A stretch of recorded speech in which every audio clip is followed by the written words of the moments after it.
Hello everyone, welcome back to SportsKhabri. I'm joined by Arnava Chaudhary. Arnava, hi. We're here to talk about something that's happened very recently. Well, it's the suspension of the Wrestling Federation of India.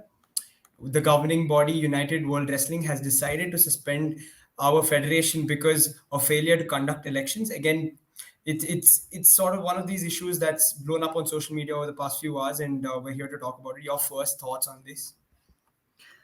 It's one of those governance issues which sort of plagues Indian sports. And one of the points that I always find very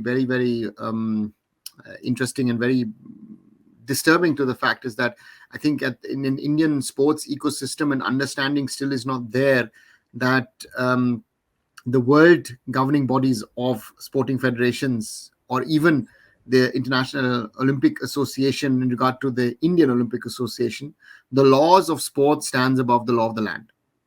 And of course, there's also the whole issue with the Wrestling Federation of India, with its former president, with certain allegations, which of course are publicly known. And the wrestlers' protests, other things have happened, and then the United World Wrestling, as the world governing body of wrestling, said you have 45 days time to conduct an election and elect a new president and a new body. Now, as expected, which is normal in India, there have been protests and legal action was taken to stop the elections. The elections has been postponed due to that. Theoretically, that does not work. I think the problem here is that at some stage, the IOA, the government of India, the courts need to accept that the law of sport stands above the law of the land. We've had those issues last year in the Football Federation, which, where I tried to intervene on that matter, and it said it's a governance issue, but people were not willing to accept that. And if India as a country is not willing to accept that, we will run into more of these kind of troubles, because there are also troubles in the Indian Olympic Association in regard to structure and regard to who is running the sporting body.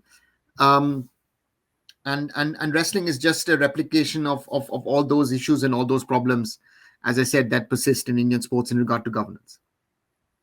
Yeah. Well, the suspension has, of course, ramifications and other issues attached with it, which is one of which being that these athletes cannot be represented under the Indian tricolor. They'll have to go into tournaments and competitions with a neutral flag. And what sort of an impact does that create on?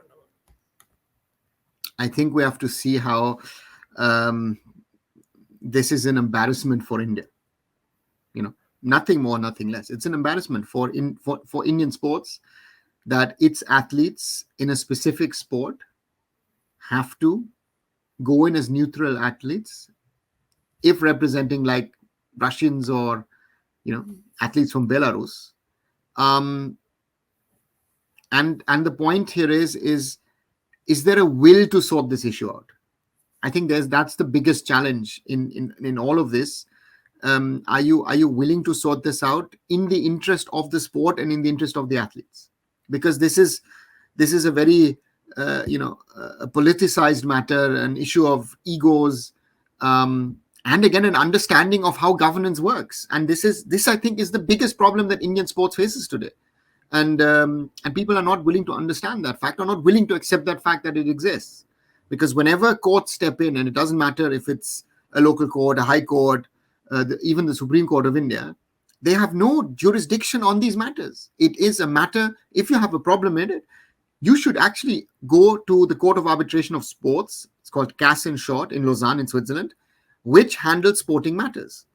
And that's the real problem that we have, that people can go to XYZ court, potentially put an injunction and other things to stop the running of these federations. And I think that's a more general discussions. These kind of discussions are needed to be had in Indian sport, because otherwise, it is very, very difficult. Because again, an ad hoc panel was put in. It was led by Bhupender Singh Bajwa. They had 45 days of a deadline of conducting the elections. They know that You have the World Championships, which are qualifiers for next year Olympics. All of this is known. So therefore, yeah, things sadly have not happened. Well, Arunava, I mean, there's always the issue of the wrestlers protesting about there are certain allegations with regards to sexual offenses. How does this tie into our narrative right now? See, the problem here is that sporting bodies normally are supposed to run independently of third party interferences. Courts are seen as a third party interference. The government of India or state governments are seen as interferences. And the point is that with all that has been happening around wrestling, which is very saddening, because at the end of the day, the sports and its athletes are the losers in all of this. And there's no denying the fact that certain athletes were politicized or are being politicized as well. Um, so to also say is that the Wrestling Federation of India was supposed to hold elections in that stipulated time of 45 days. The government of India stepped in. These are problems which Indian sports faces, which make it very, very difficult. And the question here is, how do you solve or sort these issues?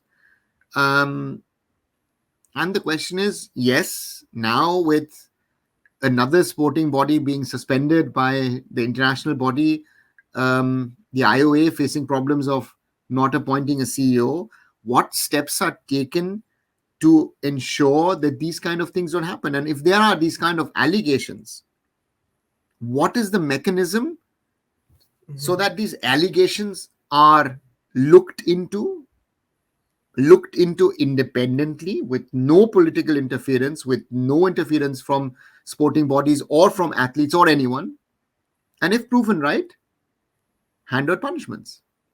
Yeah, yeah. That's the only way forward. I know, again, what is your hope from the situation? What do we learn and what do we change? Not only for the Wrestling Federation, but again, like you said, across Indian sporting federations in the future. Two things. I think the sports ministry needs to have a mechanism of oversight, but allow the sporting federations to run independently. I think that's the most important thing, because otherwise we will see more sporting federations in this country getting suspended, getting banned. Like now wrestling, we've had problems with boxing, we've had problems, as mentioned, with the All India Football Federation as well last year. So there, and the list goes on. That needs to be put in place. There's this talk about about the sports code, which supposedly was supposed to be put in place in 2011. Still not in place, but some federations are running per it, others are not. Things are still in court. You need to sort this out, because again, it harms sports in India. If India wants to be a bigger player in the sporting world, these things need to be looked at, because otherwise, we'll be having these kind of issues cropping up left, right, and center, and especially the allegations which have cropped up against the former president of the WFI. Those things need to be looked at, and looked at seriously. And if proven in any way right or wrong, then you have to go to the courts and say, okay, this person or that person needs to be tried. So therefore, there are mechanisms in place, or there are other mechanisms which need to really be put in place to make sure that it works. Well, again, our hope is only that these things get sorted and we have smoother functioning of sporting bodies in the future, and nothing else. It's just for the betterment of Indian sport at the end of the day. Well, thanks, Arnava, again for this short little chat. We'll be back next time. Until then, like, share, and subscribe to Sports Khabri and Arun Food. Thank you so much.